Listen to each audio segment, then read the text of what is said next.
Hey everybody, this video is called I Have Integrity, and today we continue our pass-through study here in the book of Job, where we're going to be looking at Job declaring that no matter what, he's gonna maintain his integrity. So Job chapter 27 verse 1 through 6 starting out says, "Moreover, Job continued his discourse and said, As God lives, who has taken away my justice, and the Almighty who has made my soul bitter, as long as my breath is in me, and the breath of God in my nostrils, my lips will not speak wickedness, nor my tongue utter deceit. Far be it from me that I should say you are right till I die. I will not put away my integrity from me. My righteousness I hold fast, and will not let go. My heart shall not reproach me as long as I live." So we see that Job here rounds off the discussion by insisting once more of his innocence. And God didn't speak to declare Job innocent. Job doesn't deny the existence or power of God, but Job is expressing his frustration and grievance regarding the justice of God's dealings with him. And Job affirmed his true and steadfast devotion to righteous living no matter what happened. And he refused to live with a guilty conscience.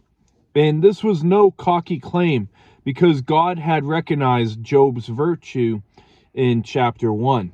And some may think that Job's bold spoken demeanor crossed the line in speaking wickedness before God and his friends, but Job thought that he did not, and Job insisted that he wouldn't.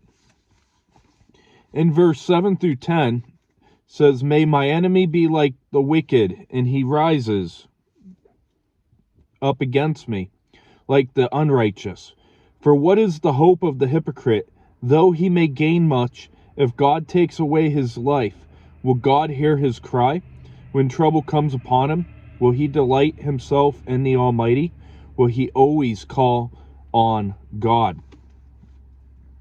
So Job could have been calling for God to judge his accusers as he judges the wicked. And Job reminded his friends that he would never be hypocritical because he understood the consequences.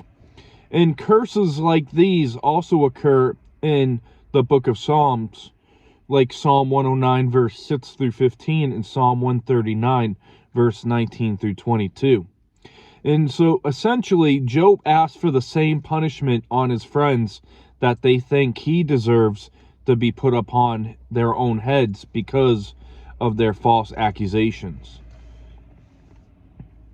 In verse 11 and 12 it says, "I will teach you about the hand of God. What is the Almighty that I will not conceal? Surely all of you have seen it. Why then do you behave with complete nonsense?" And I like that. Verse 12. Why do you behave with complete nonsense? So Job went on from our last chapter speaking about God to defending his righteousness here. And Job had pinpointed the issue between his friends and himself. And they disagreed on the outworking of God's retribution. And they all agreed that God was all-powerful, that God was wise and sovereign. But Job disagreed with them that all suffering came from sin and all righteousness is rewarded. And Job, he saw that their words were as a bunch of baloney or nonsense. And Job's comments here introduce his exposition on wisdom, as we're going to look further in our next chapter next week. In verse 13 through 23 says, "This is the portion of a wicked man with God, and the inheritance of oppressors, received from the Almighty. If his children are multiplied, it is for the sword, and his offspring shall not be satisfied with bread. Those who survive him shall be buried in death, and their widows shall not weep. Though he heaps silver like dust, and piles up clothing like clay, he may pile it up, but the just will wear it. And the innocent will divide the silver. He builds his house like a moth, like a booth which a watchman makes. The rich man will lie down, but not be gathered up. He opens his eyes, and he is no more. Terrors overtake him like a flood. A tempest steals him away in the night. The east wind carries him away, and he is gone. It sweeps him out of his place. It hurls against him and does not spare. He flees desperately from its power, and men shall clap their hands at him and shall hiss him out of his place. So Job wanted to make something very clear, and he wanted to make clear that he was not denying that the wicked are punished with severe distress. So he agreed that they suffer greatly, and Job affirmed so on in verses 13 through 23. And Job is speaking on the destiny of the wicked.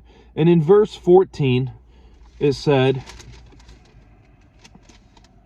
if his children are multiplied, it is for the sword. And so the sword, it's a reference to death in military conflict. And in verse 18, says, he builds his house like a moth, like a booth which a watchman makes. So verse 18, house like a moth and like a booth are temporary dwellings. And it illustrates that the wicked won't live long.